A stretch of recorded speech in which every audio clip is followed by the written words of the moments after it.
Welcome to Seltzer Squad, the podcast about staying sober in the city, with your hosts, Kate Sander and Jess Valentine.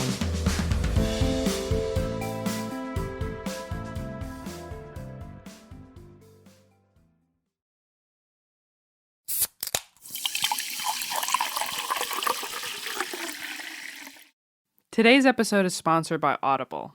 Have you just finished binging every single episode of Seltzer Squad and want even more content to fill your time with?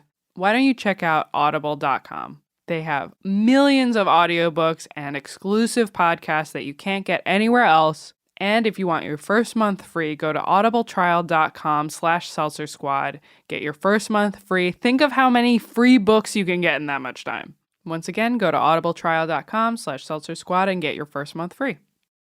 Hey Squad, want another way to support the show? Go to seltzersquadshop.com and get all of our merch. Stickers, hats, tees, backpacks, posters, tank tops, crop tops. They have all of our best sayings on it. So fucking sober, slickest bitch around, be nice to yourself, and of course, hangovers suck. If you want another way to support us and rep Seltzer Squad wherever you go to seltzersquadshop.com. Hi, Dylan. Hi. Welcome to the Seltzer Squad. It's just me today with Dylan. Welcome back. Thank you. It's so good to be back. Guys, we have Dylan from the Sober Gay back on because we wanted to recap what's been going on with him, what's been going on with his pod. I don't know. I just wanted to talk to you because I haven't talked to you in a while. We had that one freak conversation, remember? Was it like in summertime? Yeah, I enjoyed that though. You gave me a lot of insight. And yeah, I want to hear about what's going on with all that. So let us know okay. So you guys are still podding. We talked about this a little bit before Yeah, we're still podding. We're still doing the show. We did take a little break. Cause I kind of explained it as I had to get a little life experience to make more content. I was like, cause I felt like we were just kind of talking in circles and, covering the same topics. And I was like, let's just take a little break. So we're not like just totally throwing this down the toilet and just, oversaturating it. I was like, let's just take a little break. And we took like 2 months off of the show. Oh my God, how did it feel? Tell me everything. It was good. I mean, it was nice. It was a way to just live. I'm in a relationship now. We've been together for about 6 months. And I just kind of wanted to enjoy that for a little bit. And I have to talk about my crippling skeletons in the closet all the time, while I'm trying to enjoy this like bliss. So like I said, we took a little time off. It was nice, but we came back. We're back in business now. It feels good to make new content and just kind of see things from a different perspective after being in a relationship. I mean, I haven't been in a relationship sober yet, so this is my first one. So this is like a big deal for me. This is a big deal. Be on the other side and not be in such a toxic relationship. I didn't realize relationships weren't all toxic. I know I mean, I don't have like a sober experience because I met my partner previously. Like he's been on my sober journey, but like we still fight, right? I guess we like disagree, but we never have a fight. You know what I mean? Like being sober and like him, he drinks to excess, like rarely. We don't, not that we don't have things to fight about, but like things just don't get heated that way anymore. Yeah, that escalation. I feel like when I was drinking heavily, I just had a little drama bird inside of me that wanted to escalate all the situations, either be happy or sad or anger. Mm-hmm. It just had to be elevated to the next level. And you don't even have to be drunk for that. It could still be like the next day hangover, hazy mind that can make you, one little simple, like you left the toothpaste lid open and it squirted everywhere, can turn into like, and it's just like, I don't see the need to ever get to that level anymore. It just seems kind of like silly almost now to like, when I see like reality shows that show people fighting, I'm like, they need to calm their ass down. Like what is they need wrong? a therapist. That's what I was. Right. They need to be going to therapy. Therapy's great too. I'm still doing Bloom, which is the online phone therapy. I still do that every once in a while. I don't do it as regularly now. I think it's good.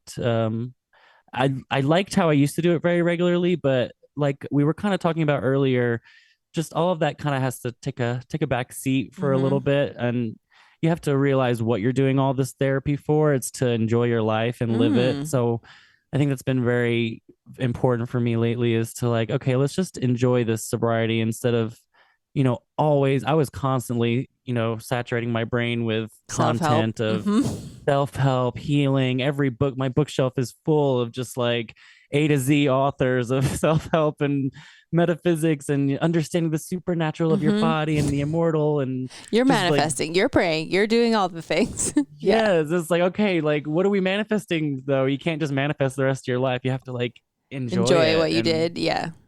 And it's That's good very to well put. I've been very grateful just for the whole like journey, and just like I'm just so like, showing like the universe gratitude for just where I've gotten to. And it's nice to take a step back. I just recently on the 10th of September celebrated 1,000 days sober, which That's a was big just deal.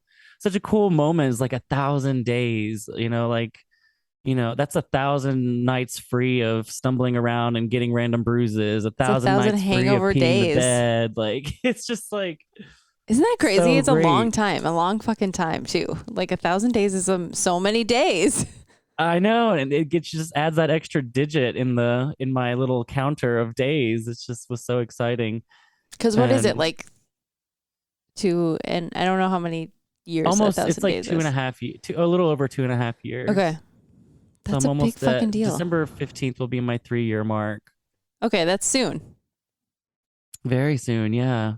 But it's nice to just enjoy it and just not have to think about it for a minute. But it was good, catching up with and restarting the podcast again with Aubrey, because it is nice to keep it in my head, to keep it up there, because it is so easy just to say like, okay, I've been sober for so long, I'm done Yes. with it.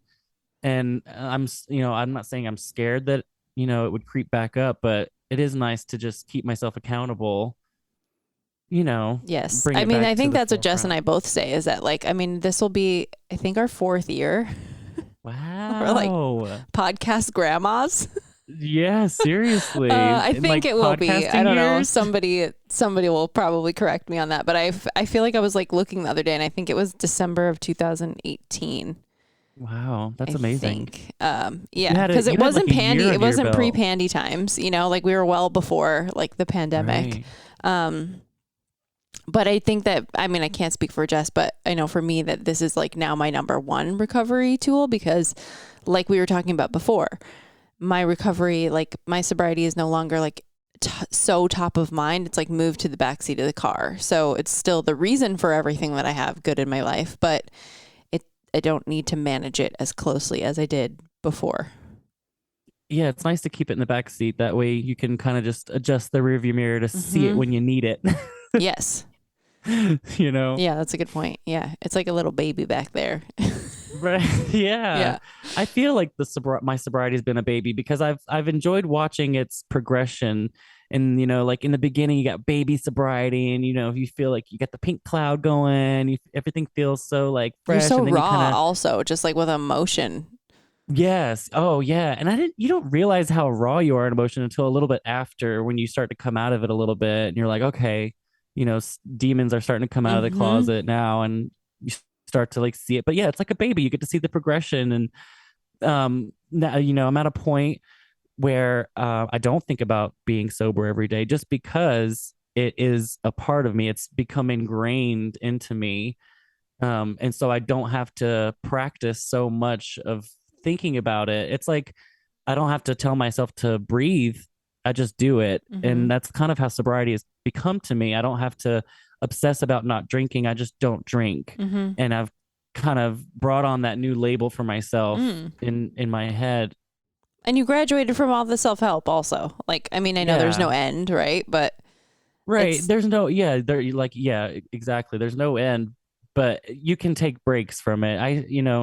I was going hard for a minute, for a couple years. I feel like well, just yeah, I mean, I constant. think that's normal for everyone. Like, well, if I'm fixing this, then I naturally need to fix everything. I'm laughing because I have a few friends that I'm thinking of that like are doing the most, all the time, and they're reading all the books and doing all the things. And I think that that's very indicative of wanting to get it right and spending time and resources on it, which, like I said, everybody's path looks different, but at some point, like you said, I really like how you said you have to like let the lessons marinate. That's where I feel like Yeah, I'm at just now. you have to live your life and just get the experience without obsessing over it every day, I guess. Well, and But I think the change for me was that you learn all that shit in the books. Great. Okay. But now the, like, you have to put the rubber where it meets the road or whatever that saying is, because now I ooh, want to practice it, right? Like, I want to have integrity. I want to like put right. those lessons that I spent so many hours learning and reading about into motion. And that's the hard part, right? Is like practicing what you preach or what you Yeah. learn. I think for me has been the hardest part is like, okay, now I have to be an authentic person. Okay, now I have to set difficult boundaries. Okay, now I have to address my needs. Because once I could kind of like get past the chaos of early sobriety, I was like, oh, there's a lot left here to deal with now. Right. Yeah, I've noticed some things creeping up. And I kind of talked about it on our show, the most recent episode, with like, I guess I didn't realize how much drinking for so long affected my eating patterns. Mm. And after, doing some research and I finally came to terms that I had an eating disorder. I didn't even realize.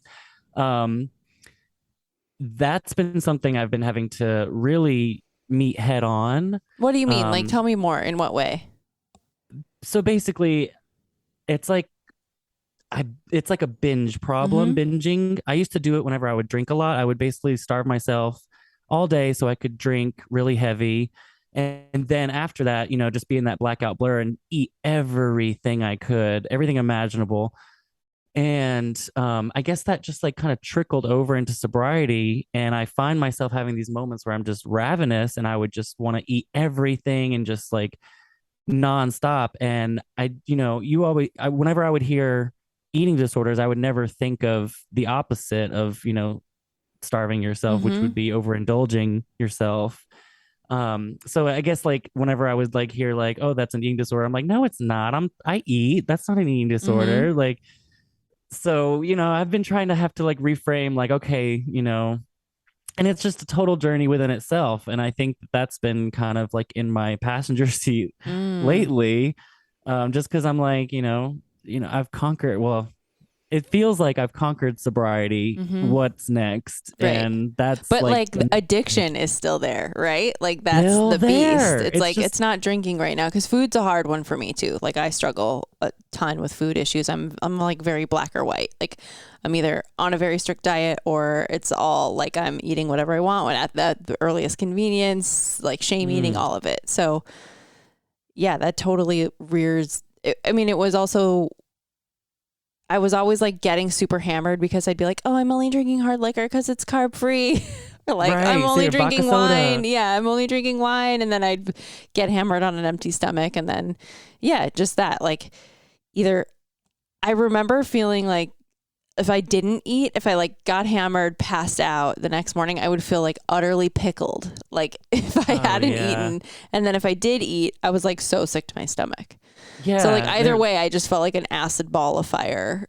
There was no winning because I No, there remember was no those days where winning. you'd wake up and you didn't eat and you just was like, it was like nothing felt real. It was like you're in a Mm-hmm. haze. Yes. But then, like, the mornings after you overindulge, you just feel like a pile of slop. Mm-hmm. You know, it's been really difficult. Just trying to deal with all that crap because it's stuff that didn't really stem from the drinking. I think it was something deeper than that. That was probably teenage years doing theater Mm. arts and worrying about my body image when I was so young. And I Mm-hmm. think all that trickled over into drinking and then was just magnified by the drinking. And then now that I'm sober, I'm left with the remnants and the pieces that I've got to pick up and figure out, how do I maintain a healthy relationship with food and where do I start? And that's been a challenge. And I'm not going to say I've conquered it because that's something I'm literally, as we're talking, like actively trying to figure out inside my Mm-hmm. head. And sorry if that was triggering for anyone either. Oh yeah, we can put a trigger warning. Sorry, we're gonna talk about fucked up food stuff. Yeah, Um, I mean, but it's just the reality. It's something that, like I said, it started before the drinking, but then became completely magnified under my nose. and I didn't realize it's how bad it had gotten until after. And now I'm sober a couple years, and I'm still wondering why I'm having these ravenous episodes where I just want to eat everything in the fridge and then just go to sleep. Like, I what's don't know. attached to it? Is there like an emotion? Is it like a shame? Is it like under the cover of night? Because for me, I think a lot of it is, I noticed I went back to like a stressful job. This was pre-pandemic, and I know, so like one of my coworkers had like a candy dish on her desk, like it was Halloween, and I noticed that anytime I had a stressful interaction, I would go like immediately, like trained like an animal to the candy bowl. Like if I had a stressful interaction, or if I didn't hear something I wanted to hear, I immediately went to like pacify myself. And so that's what I always think about when I'm like triggered around food, is like, what am I pacifying? Like, what emotion am I pacifying right now? Because I'm literally like reaching something to put into my mouth so emotion cannot come out. Right. You know what I mean? That's how I view it for me. I think it has a lot to do with with my sleeping. Sleep's always been an issue for me since I was young. It's just always been a weird taboo thing. I've never been comfortable sleeping. At least getting into sleep. Okay. I think drinking helped me for so long with that, because it would just knock me out. And then it's that same thing when you eat a lot and you get that full stomach and you just get that feeling of the warmth, and it's like, I can go to sleep now. And isn't it's that just like diabetes? Yeah. Oh shit. Like if I eat too much and I get sleepy, I'm like, oh, is this my pancreas? Yeah. I mean, yeah, it's not the best thing, but it's definitely a comfort thing. Yeah. It's always, I mean, I always say like it's better than booze, but then I'm like, is it? I don't know. Is it? Yeah. I mean, seriously, McDonald's and shit like that is just as worse. You know, and for our health. But I do notice the other day I waited for my boyfriend to fall asleep until I ordered some food, and I was like, okay, that's a layer that I need to inspect. Why did I wait for him to fall? So obviously I'm ashamed or hiding something. Interesting. If I wanted to wait for him to fall asleep to eat. Do you know? So I had to be a little self-aware about that and say, okay, that's not exactly cool in my book. No, it's not. Well, at least you're aware of it, though. I think that's the other gift that sobriety gives, is like, it gives you this, like, I mean, you're obviously not drunk or hungover and in that like chaotic headspace, but it gives you the space to like be aware of these things. It's none of this shit gets fixed in a day, in a month, in a year, even in a decade, you know? Absolutely. But at least I don't have to worry about the drinking as a factor anymore, which is so nice. Yes. And you can give yourself the grace to like have other things come up like this, that like probably has been, you know, happening, coinciding your drinking forever, but you never paid attention to it. So long. And you know, all those stupid crash diets I used to do, like when I was drinking and stuff, like you said, with like the vodka sodas or like, you know, clear. And I knew for a fact that red wine Cabernets were 3.8 carbs a glass. Like, I know. And it's so fucking stupid too.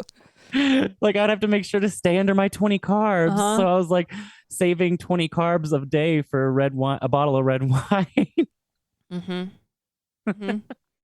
Yeah, we were just, I don't know. And that I like feel gross about that side of myself.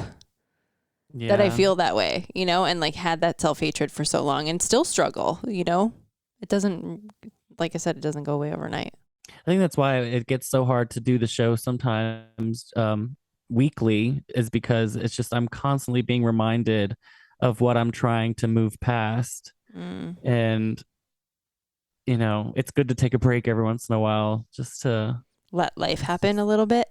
Yeah, let life happen and just not talk about it.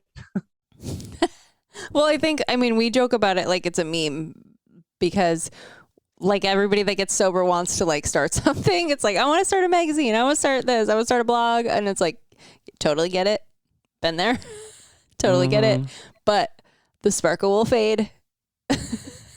Just like, don't blow up your whole fucking life, you know? Right. Like, do the thing for sure. We all need more things to help each other. Right. So do it. And especially if that like helps keep you accountable, but like also think about the long term. Right. I like being able to listen to the show now and kind of like, you can hear the progression of sobriety and how it changes in our voices, and Yes. it kind of like becomes like, and a lot of people that listen to, I think, both of our shows are, binge listeners who will just kind of listen from first to the end to the current, and get up to date. And it's nice for those listeners to be able to feel that roller coaster with us and be like, oh my gosh, they're a little more tense and talk a little faster in the beginning. Oh God, that's And fucking then they kind of horrifying. I never thought about ease that. into it. And, go back and listen to your older episodes. I No. definitely advise it. Oh, You'll it be like, gets "Why am hard I for me to talking listen so to the fast?" episodes sometimes, especially when I was going through Amen. when you're going through it. It's painful for me to go back and listen to them. Amen. Yeah, my boyfriend asked me about something the other day about an episode, something I said, and I was like, "Do you think I go back and listen? I have no idea what Yeah. I said." Totally. Like, I'm probably the easiest person if I needed to be canceled, like, because I have no idea what I said. You didn't know what happened? Yeah. Like, I don't know. You know more than me. You listen to it. But I mean, what do you think has been the biggest tools or takeaways in 1,000 days? If you had to give 3 things, what would it be? Because one of mine's definitely podcasts. I mean, I have my own, but like also I listen to the handful of podcasts that were available at the time. Yeah, podcasts for sure. This Naked Mind, I always refer to people just because it has such a high success rate with readers who get to experience the book. It's one of my best tools. And I think it's so hard to say community because it's so hard to find a sober community, but you just gotta find it. I mean, Instagram is a great way that I've met a lot of people like you and other people that are in the community. I think that's a good place to start. And once you add one sober account, you start to get into the niche of all the sober accounts being, suggested for you. So I think that's a good place to start. But definitely podcasts. It's podcasts and audiobooks. I remember when I first got sober, listening to Girl Walks Out like all over and over. I listened to it like 3 times, I think, in the beginning of sobriety. Which it's just a great book to help you feel relatable, because I think once you first get sober, you don't realize that you're not the only one. Like, you think it's such a unique experience and that you're the only one that's had it this way. And it's only, your drinking is different because it was ABC, but then you kind of hear other people's experience, like, Girl Walks Out, and you hear her story, and it's so like, okay, that's kind of similar to this. And when you start to hear those relatable stories, you don't feel so alone. And I think that's a really good, important thing in sobriety, is just not feel like you're alone. Agree. Like, I felt like they were my friends, the people in the audiobooks and the podcasts. Like, absolutely. because in my real life, I didn't have a ton. I have Jess, and I have another sober for sure, like IRL close friend. A lot of my friends don't drink as much as they used to, but many of them still drink like a normal person. But it still is a struggle for me to find friends who are sober. And I mean, I have a podcast, so I know how hard it is. Yeah. Like, it's one of the most difficult things, I think, is to find them in real life. And you can find them online, and hopefully you can get them offline. Because I will say the successful friendships that I have, like the longer distance ones that I've met online, we've brought offline and, text or FaceTime or meet in real life occasionally. And that's been extremely meaningful for me. I love that. That's been everything for me. That's really And I mean, some of great. them were like, just hit up the Seltzer Squad DMs, and I happened to see it and respond, and there was like a correspondence there, and we hit it off. And then there have been many times where like I've DM'd with people and we haven't hit it off. It just depends on, like the circumstance or the day, or that's where I think like the manifestation comes in, is like, right, the stars have to kind of like align for all of those things in this day. And like, even when I sent you the DM, I'm like, I don't know if he's even going to see this. Like, I don't know if he even reads these. Energy definitely transfers. What says things that we can't see when meeting new people. That's true. I definitely understand what you're saying there. I've also met friends in sobriety that like are no longer my friends, and that's okay too. Like I've had a couple unconscious uncouplings, and that's okay. It was painful, but I don't know. Yeah. Yeah. I mean, I've always had this analogy in my head for friendships, and I use it on lots of situations. And I always say that, friendship is like a tree, and in your life you have the leaves, and that's going to be people that come and go, then that's totally okay. Then you have your branches, Mm. a little more permanent. They have a reason for there, but they fall off, they can break away. And then you have your trunks and your roots. And your roots is like the people that will be there I love forever, that. and like so I'm always like, but it's nature, it's life. So leaves and branches come and go, and they're always going to come and go, and that's natural. So I always say that when I think about Mm. friendships, when I'm like thinking to myself, like, huh, whatever happened to Stacy? I really liked her, and I'm like, well, What she's did I probably just a do? leaf. I Yeah, always think it's Stacy, me come where I'm like, back. oh, I must have fucking dropped the ball on this relationship. But then recently I've been like letting myself off the hook. And it's like, it's not like I'm like rejecting all these text messages. Like the phone ain't ringing, you Right. know? Yeah, phone ain't ringing. Phone I ain't think the ringing. Like, pandemic that's did a number on okay. everyone. Yeah. I'm not Right. calling and you're not calling me either. Yeah, the pandemic really did a number on everyone with like, our comfort being alone. Right. Yeah. I think, I really just keep going back to what you were saying before, where you're trying to like live some of the self-help and the therapy. And I can totally relate to that hardcore because throughout the pandemic and then with all this now everyone's like getting back to normal. We're all like piecing our lives back together or getting our new lives together. I don't know. Things are just different. Mm, Things just hit different. Like, do you feel like a totally different person? I do. I think everything has been shifting lately, and even like the whole world is feeling the shift, like with all of everything's being exposed now. Everyone's coming out telling their stories. Mm-hmm. I think authenticity is becoming the new like in thing to do. So I think, celebrities are having a hard time keeping up on TikTok, and like because, TikTok is such a format of It's like for a the everyman. yeah, it's just like for normal people. And so Yeah. like I think a lot of people are starting to like become the people they idolize are just relatable people. Yes. So I Thank think there's a big God, shift right? going on. Yes. Yeah, that's a good point. It's like Yes, I don't go amen. on TikTok to like get any more celeb content. I'm just like, no, I just want a regular person telling me how I'm supposed to load my dishwasher or how I'm supposed to clean my toilet Yeah. or when I'm supposed to rotate my Yes. tires. And I love seeing the celebrities try, and then the comments just ripping them up, just like, Uh-huh. what are you do? Their comments are like, what are you doing here? Right. Like, it's just like, yes, I love this like era of just like, let's just put normal people on pedestals and listen to them speak and let everyone have a soapbox. And Mm-hmm. because everyone's got something good to say about their own thing, let them Mm-hmm. speak about it. Yes, totally. What do you think your thing is? I don't If you had to be know. famous on TikTok, what would you be famous for? Because Jess is already famous on TikTok. We forget, but she already is TikTok Literally, famous. So we got to tattoo catch up. What's queen. going to be our thing? I've been trying to make viral videos of funny stuff, and I Okay. get a couple hooks here and there. Like I made a TikTok the other day, and it's getting like crazy good ratio for likes to views. Okay. And it was like, when how I walk normally versus when I walk past a girl by herself, and it was kind of like how I turn my sassy gay walk on to make girls feel comfortable. Anyway, that TikTok is doing very I love swell. that. Very So follow me on relatable. TikTok, Pisces_mango. Okay. Yeah. There you go, guys. I'll follow you too.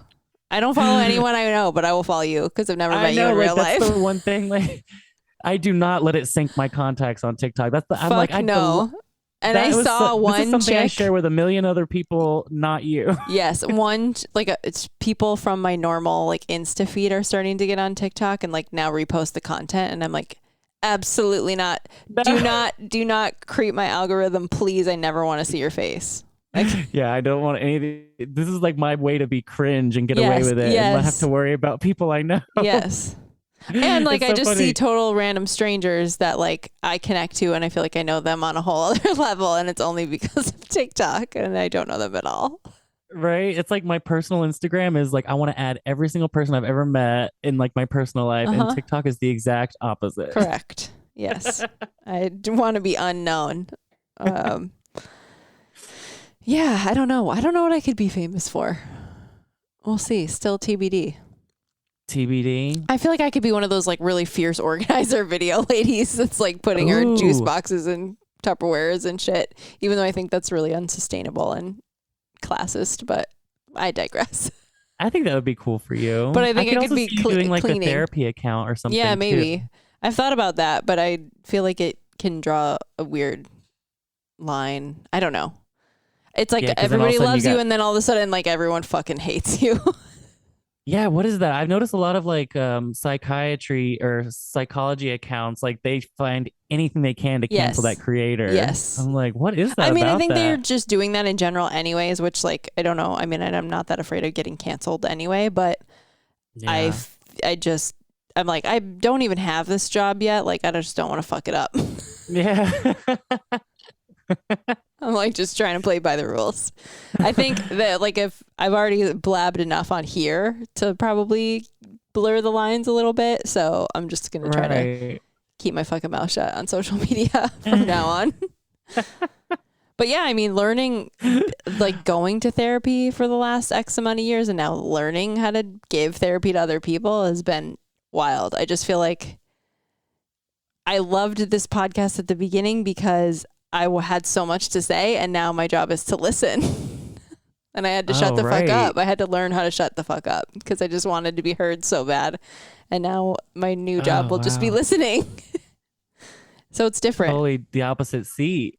Yeah. And like asking, you know, like people are like, why does it take so long in therapy to, you know, I just feel like it's not helping many weeks. And it's like, well, the best analogy, well, I don't really have an analogy, but the best explanation I have is like, okay, you're going to come in with a boatload of shit and I'm going to be able to see it and you aren't. And if I tell you everything that's wrong with you in the first session, you're not going to believe me and you're going to be in denial about it. So I have to like essentially drop breadcrumbs for you to pick up along the way for you to figure out the answer on your own. I like essentially have to lead you to where the issues are that you need to figure out. And I'm not claiming to know everything, but I'm going to know I'm going to have a pretty good idea when you come in and you like drop the stuff. Because if someone tells you if I tell you what to do today, you're going to be like, fuck her.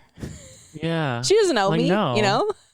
I know everything. What right. Does she know? Or that didn't work. Or I tried that once 7 years ago and it didn't work. Or, you know, XYZ. I think a lot of people go into therapy thinking it's going to be like taking a pill and they're going to see some instant result, or like even like working out and they're going to have like a runner's high type of feel, like they're going to have like an epiphany at every session. But it's not all like that. I've had, you know, moments where I didn't even realize a therapy session had helped me until I was, you know, in a heated discussion months later. And I'm like, oh, I handled that so differently because of, you know, the therapy that I'd had months ago. And I had learned, you know, that they were just projecting that onto me or whatever it was.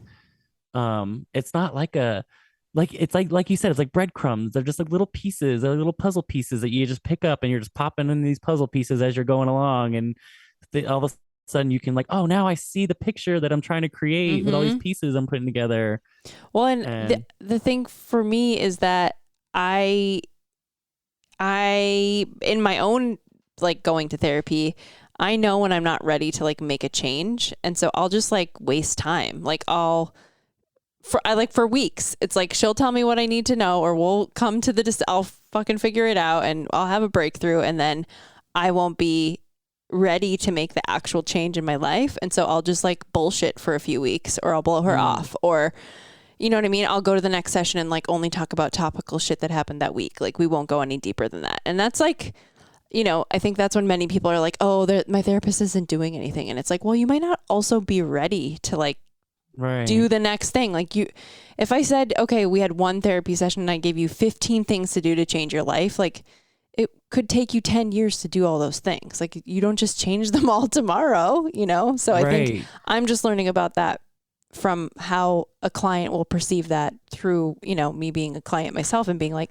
I don't like her today. I don't think, you know, like I feel like I didn't get my money's worth, but it's cumulative, which is annoying, but that's the way it is.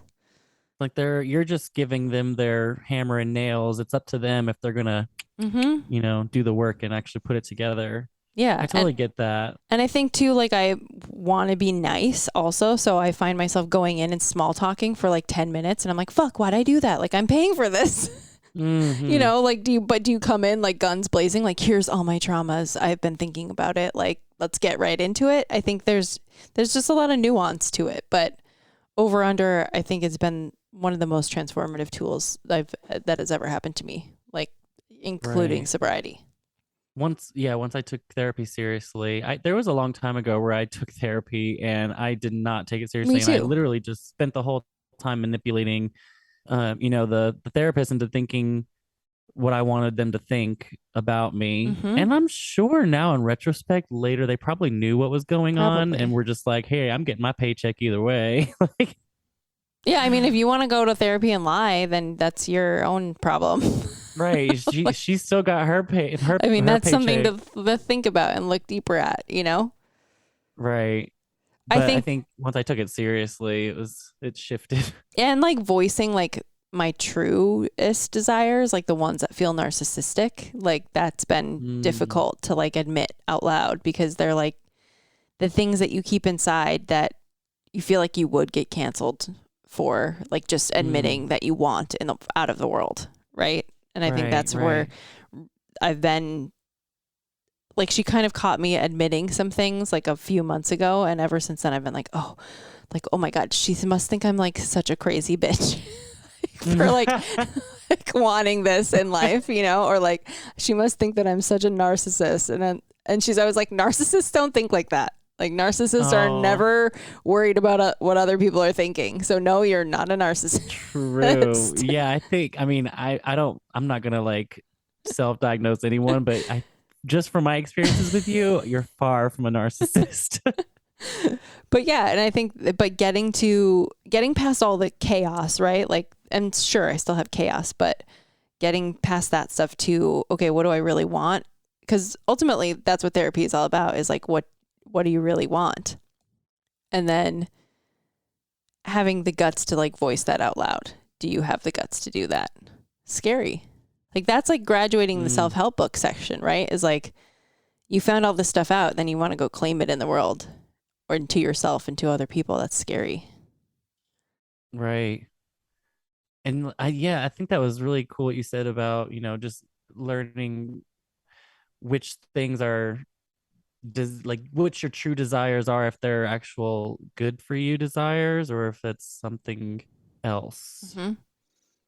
And I think a lot of sobriety is built around guilt and shame. And so the fact that like I can be here 6, almost 7 years later and then standing in like, no, this is actually what I want for myself and what I've come to realize that I truly desire is just miles ahead of all the people pleasing that I was doing before. What do you want out of the next 1,000 days? Ooh, I love that question. Out of the next 1,000 days, I think I just want to figure out like what direction I want to go in, because for a little bit, sobriety was my only personality, and that's kind of like was my whole world. And now that I'm, sober, it's kind of like I'm back to all of the goals that I had for myself before sobriety or before drinking. Mm-hmm. So I'm like, okay, do I want to, I've been writing music again, and I don't know if I'm going to do anything with it, but it's just fun to get back into, hobbies that I had before drinking again, and, fall back in love with writing and playing my piano again and learning all that stuff. And it's been fun to just, it's like I'm dating myself again Mm. sometimes. I'm like, I find these moments where I get like really warm fuzzies inside where I'm like, this is so fun. I'm having so much fun by myself. And like, I'm like, those moments I never had unless I was, wasted, and it wasn't authentic then. No.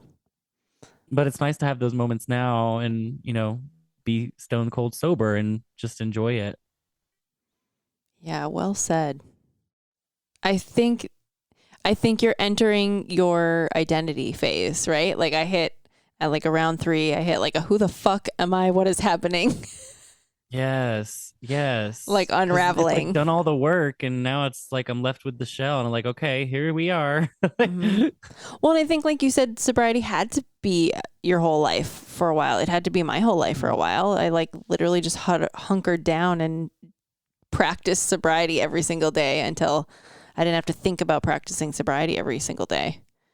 Yeah, I like the way that we kind of both did that though. It's like we we just surrounded it. We made it our world. We made it our everything. So then we could reprogram our brain, Mm-hmm. reformat the way we thought about alcohol, and then we could step into it with a new pair of eyes and, just see it for what it was. And now I just see my life so differently. Mm-hmm. I don't have I don't have cravings or anything like that. I will say there was this one I still get weird dreams every once in a while, but I think that's just, residuals left over. Just I think I'll always have those dreams where I'm like hiding a drink or something, and it's weird. I don't even notice myself drinking in the dream though. Like I'm always just Mm. holding it. So I don't know, maybe that's a sign that it's progressing in the subconscious. Who knows? Mm. I get a craving in the wild every like I would say maybe a couple times a year. Like it will strike me on vacation, or it'll strike me Mm. maybe like occasionally when somebody will make like a offhand comment about like, oh, I need a drink after this. Like I'll be like, whoa. Like sometimes I'm like, that's such a weird Mm. fucking saying. And then other times I'm like, oh yeah, people do that. Right. Like that's a thing. I used to do that. And I will like sort of Yeah. indulge it in my mind for a second. Cause I think something my husband and I have talked about is like, I miss going out with him. Like I miss Yeah. getting dressed up and like not just going to a restaurant, but just, have you seen all those TikToks about the third place? How like we as a culture don't have a third place anymore. So back in the day, our parents used to have work and home, Oh. place 1, place 2, and then church was a third place, or like a coffee shop is a third place. And a third place is where you can go and spend time, but it's not necessarily like a restaurant where they'll kick you out or something like that. You know what I mean? It's just a place like a Yeah. community center. And because we're God. not really churchy people anymore as a culture, or like our generation, we don't have a third place. And I'm like, yeah, I'm missing a third place in my life. Yeah, there's nowhere to go. Mm-mm.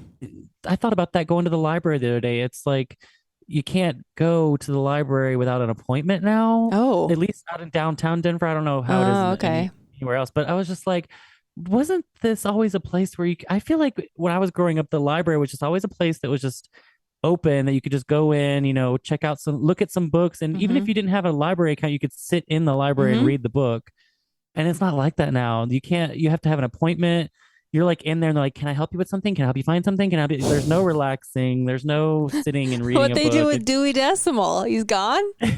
I guess so. Jeez, let Remember, me you'd look. have to like fucking figure out how to get your book. Yeah, now it's like they have like all the floors. There's like 4 floors above our main floor that just you can't even go to. You have to look at the catalog Ooh. online and pick out the book, and then they'll bring it to you. Oh, that's dumb. I'm like, well, if I wanted to do that, I would just go on Amazon. This isn't Amazon. It's a library. I'm supposed to be able to look at the books here. Like, just don't get it. Oh, that's so sad. It is. But like I said, I don't know if that's just because it's the downtown location. I don't know if like maybe if I go to a suburb library, Well, I it'll think be also, different. yeah, like people who are experiencing homelessness also utilize places like that as a third place. Yeah. We're that all was trying to find I a thought third about place. that. I thought about that, and then I actually got mad too because I was like, "Well, God forbid they go get some I know. shelter from a storm for a minute." Jesus, I know. like- God forbid they're able to read a book for free. Yeah, whoa, they need to be outside doing crack. Hello. Right, right. So, So yeah. serious. But no, there are no third places. And I find myself really missing that. And I was like telling my friend, I'm like, it's because we don't go to church. And she's like, well, there's a lot of reasons we don't go to church. That's and I'm not like, the main no. reason we're not going to church. Yeah. And I was like, no, I know you're right. But like, that's where people would hang out. Like, that's where communities came together. That's where your congregation was like full of fucking people that believe the same shit as you. And so you all had Right. cake and talked about it for an hour. And I want that now, but I don't want like the Western God image, or any God image. Right. I just want to like have someone give a sermon once a week and then eat coffee cake with people and visit. I keep seeing these little posters around my neighborhood. There's like this little group they put together, and I forget what it's called. I'm gonna butcher it, but it's like OTM or something like any topic or something like that. So basically, it's like a group of people get together and they just have a broad topic conversation about something meaningful. I can't remember for the life of me. They but a it has franchise? A cute Can I name open that a I'm branch? just not remembering. But it's just like a way for people to get together and talk about bigger things that aren't just like celebrities and entertainment and stuff like that. I love that idea. I know, right? I mean, I also It love was celebrity the Big gossip. Thinkers Club, I think. Okay. All right. So I need to open a branch of, I can't open any more things. I'm not doing one more thing right now than the things that I'm doing. But when I'm done with school, I'll open a big thinking branch where we can all have a third place. So cool. That'll just add that to Kate's list. Yeah. But not now and not anytime soon. Yeah. I like literally sent a mass email to all my friends and family and was like, hi, you will not hear from me until Christmas. I love you. Please check on me. I'm probably not okay, but too busy to answer your text messages. Or I'm just watching mindless television to escape the stress of my life. That's where I'll be. But now I'm going to fucking think about this third place. They're going to text you Merry Christmas and they're going to get an automated response. This is Yeah. Kate's automated messaging system. Kate is driving right now. She cannot, like, my dad didn't text me for like 3.5 weeks. And he was like, are you okay? I got your email. Just fucking checking in, making sure you're not dead. It's like, yeah, Dad, I'm okay. Thanks for checking in. All right. What else? What else should we cover? Just enjoying my life. I've been listening to a lot of I don't know if you ever back in the day used to watch the show on E called The Girls Next Door. Of course. What? Have you been listening to their podcast, The Girls Next Level? No. Who is it? Is it Holly and Bridget? It's Holly and Bridget, Okay. because Kendra refuses. Why does Kendra refuse? I feel like she could use some good publicity. Kendra is under the influence of like Hef was a god to her and like saved her life. I think she saw a lot of different side of the Playboy Mansion than Holly and Bridget. She was younger. And it's fun to listen to Holly and Bridget talk about it because Holly had such a bad experience while Bridget had a good experience. But Bridget never like, what is that? Invalidates Holly's experience or anything like that. I like listening to how they can talk to each other like about these really broad big topics and accusations, and they both had never disagree. They always hear each other out. It's just a really great podcast. I've really been enjoying, just because I was so in love with that show when I was younger, and now to hear all the dirt and all the drugging that Hef was doing and just like the dirty dark stuff, it's like, oh my gosh, it's totally a different world than I thought it was. I love that. I started listening to a podcast called Maintenance Phase. It's all about body stuff. It's like two people who dispel a lot of like the media that we've all grown up learning about, how like information around our bodies. It's like all the fat phobia that we've ingested, and it's a good podcast. I just started listening to it because I saw a recommendation on TikTok for it, and I was like, I need something that's like non-therapeutic content right now, and nothing like, I've had to like chill on true crime also. I'm like, there's just only so much bad I can handle. Goodness. I just need like normal. I mean, this is like, it's not tragedy. It's just information. So that's been nice. I would recommend that one. That. Maintenance. What did you say it was called? It's called Maintenance Phase. Maintenance Phase. Mm-hmm. Very good. Yeah, I like that. That sounds like cool. Sounds up my alley, honestly. Trying to find out what my interests are besides self-help. So you can always go back to school to become a therapist, Dylan. That's always an avenue. It's a long avenue. Show recently, it's a fucking longer road. I did a show recently called Sex, Drugs, and Jesus. And he told me I should be a hypnotist. So I was like, you could. I thought that would be an interesting route. I mean, that's totally up my alley. You know what career I always wanted and still do want is laser hair removal technician. Ooh. They make bank, and it's fast. Wow, do they? And yeah, and it's, you're in and out. It's not subjective. Ooh. It's not like your work or your art. It's like you came in with hair and now you don't have any, and you go home and you come back again, and that's it. And that's what they wanted. Yeah, that's what they wanted. Oh, I like that. I've never thought of that career path. Well, you're probably not very hairy. I'm extremely hairy, so I've been a customer for a very long time. I'm like, well, I should just buy one of these machines. Like, how do I do this? Right? Zap, zap. Just tase yourself. So maybe that's in my future. I should pick up like a third vocation. That would be cool of me. I was interested in a little bit about becoming a death doula. I thought that was a really interesting career path. Death Just doula like being TikTok with is someone. creepy. Are you on death doula TikTok? Because I am. Occasionally, yeah, like hospice TikTok. That shit weirds me the fuck out. Also, I want a death doula because I'm so afraid of dying. It is weird, but there's something so like comforting knowing that like everyone's experience is similar. Yeah, that's true. It's weird that your body does all that shit when you're dying, and I just wish culturally we were all more associated, like closer to death. Not all of us closer to death, but as a culture, death was more normalized, if that makes sense. Yes. No, I totally get what you're saying. Because I was terrified of death since like I was young, but now that I'm getting older and I'm, learning more about, after death experiences and things like that, out of body experiences, it's less scary and a little more comforting seeing that, the people have the same things they go through with the groans and their chests doing like the pressure. It's It's all like, yes. Yeah. Scary. Still scary though. But yeah, I think it's good that there's, I guess, a standard things to look for. So yeah, I think death doula would be an interesting career path. I can see that for you. That would be cool. And then you could Twitch stream about it. Oh, shit. It's all about the weird combinations, That's what does it though, honestly. Just trying to think how that would work. Like, I'm here live streaming from Rhonda's house. She's about to cross over the Rainbow Bridge. Like, stop. I'm at Rhonda's house. Oh my God. Okay, we have gone astray. But here's the be sure to like and subscribe.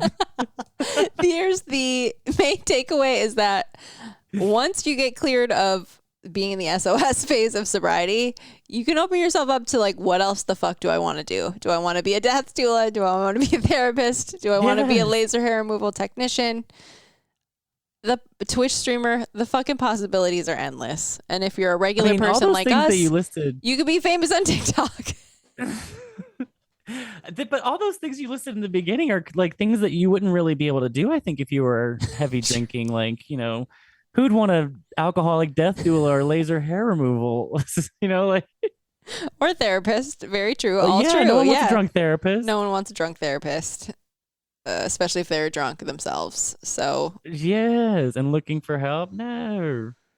Well, yeah, I love this new phase for you though. 1,000 days. I think 1,000 days is like you cross over the, I don't know, not a rainbow bridge. You cross over the Brooklyn Bridge on into like toddler sobriety. I don't remember what comes next. Yeah, you're like entering toddler sobriety where you just lose your fucking mind because you don't know who you are. Yeah, and then so like, get ready. What the fuck do I do with all this time? There's so much time. Yes. Who am I? Yeah, who am I? Who am I? Well, keep us updated. I can't wait to have you back in the next 1,000 days. I mean, we won't be that long, but I do like that idea though. That's a cool idea. Yeah, maybe we could start a mini series, the next 1,000 days. Because I think, let me check. I might be close to 2,000 days. Whoa. Oh, 2,417 days. Oh, snap. Wow. So yeah, you hit your 2,000 last year. Yeah, I did. Fuck. So you're coming up on 3. Next year will be 3,000 days. Wow. That's a long fucking time. That's a lot of time. How much money have you saved? 79 months. Wow. I've saved almost $100,000. It says 96,000. I feel like it should be fucking more than that. 6 years and 7 months. I'm sure it is. Like all the bar tabs and tips and it's got to be. Not to mention all the money that goes along with bar tabs and like jukeboxes and food and stuff like that. Yep. 2,417 days. 3.5 million minutes. No. Wow. Yeah, that's a lot of fucking minutes. So yeah, I don't know what's going to happen in the next. Well, I guess for mine, I could talk about 500 days. Hopefully I just make it out of therapy school. It's the primary you goal. have a lot on your list. You always have a lot on your list, though. I'm trying to make I'm getting old though. I'm getting too old to have the list this long. So, Nah. well, I was Yeah. listening to Laura McCowan's Tell Me This Is True podcast, which I didn't listen to a ton of, but one of my friends texted me about her most recent episode where she was ending her podcast, and she talked about how she just wants more free time in her life. And I was like, what a novel idea to not replace it with other Right. shit to do. So I think Yeah, I'm just free hopefully, time. hopefully sometime I'll get there. But yeah, we'll see. Well, thanks for coming on. Wait, I feel like, Thanks for should we have having any me. rapid fires? What's your favorite seltzer now or drink of choice? Ooh, I've been really fucking with the what are they called? The San Pellegrino Momenties, raspberry lemon. Yeah, so good. And they have a Momenties. little sugar in them, so Mhm. I don't know if that's considered a seltzer, but they're 35 calories and delicious. I would go for the full blown limonadas, like the Oh, full yes. sugar ones is Arancitas. I could crush like Yes. fucking 10 of those in a sitting. There's something about that sour pucker flavor that they put in those is like crack. Mhm. I just love it. It's so good. Mhm. I love that. What's a bougie treat you given yourself? Bougie treat Mm-hmm. recently. I'm like looking around. Oh, I guess so, like People, my places, cat. I got things. him not too long ago. Okay. That was he's kind of bougie. He's a Siamese rag doll. We love that. What's his name? His name's Eugene. Oh, yes. Hi, Eugene. Welcome. Welcome to the pod. I got him I recently got him a little automatic feeder with a camera in it so I can like watch him eat. So that's fun. I like watching him and my other cat Paris eat. So that's Oh my God, I love getting that wild for over you. here. I love that for you. I don't think I have any other questions. I'm excited to check in again soon, though. Oh, me too. I Wait, love drop being yours here. or drop all the social handles again for everybody who Yeah, wants to find you. Follow the Sober Gay podcast on Instagram. My personal Dylan_gay. I'm pretty heavy on both. Well, not as much as I used He's to, a but heavy you know. poster, guys. Yeah, heavy. Yeah, my last post was maybe 3 months ago. So I don't know why I said heavy. I'm just a heavy creeper more than a heavy poster. All right, Yeah, I like that. That's about that. Pisces_mango on TikTok. That's been fun for me lately. There's not much sobriety content, if any, on there. So that's a Well, whole that's what the different sober side of gay's me. for. Yes, exactly. I've been like, I keep it all to the sober gay, and Dylan gay is And if they I'm my own want, thing. are you still doing merch? Yeah, the Okay. merch, Merch, podcast. thesobergay.com. Got it. Yes. Thesobergay.com. We have merch. We also have like a subscription service now. If you click on the links under our podcast episodes, you can subscribe, which is really fun. So Love there's it. 3 tiers. So fun. Like and subscribe. Yeah, all right. like and subscribe. Can you help me outro? Yes, I totally can. Until we meet again. Oh my God, Be I nice almost to said mine. yourself. I almost said stay sober, girl. Jess, I do miss you. I'm loving all these guests, but I do miss you. Oh my God, I'm so sorry. Okay, until we meet again, Until we meet again, be nice to yourself. be nice to yourself. And don't forget, Don't forget, hangovers suck.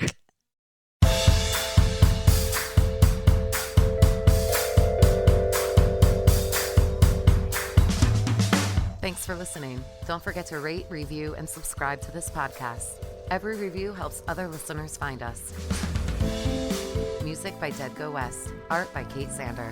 For show notes and resources, check out seltzersquad.com.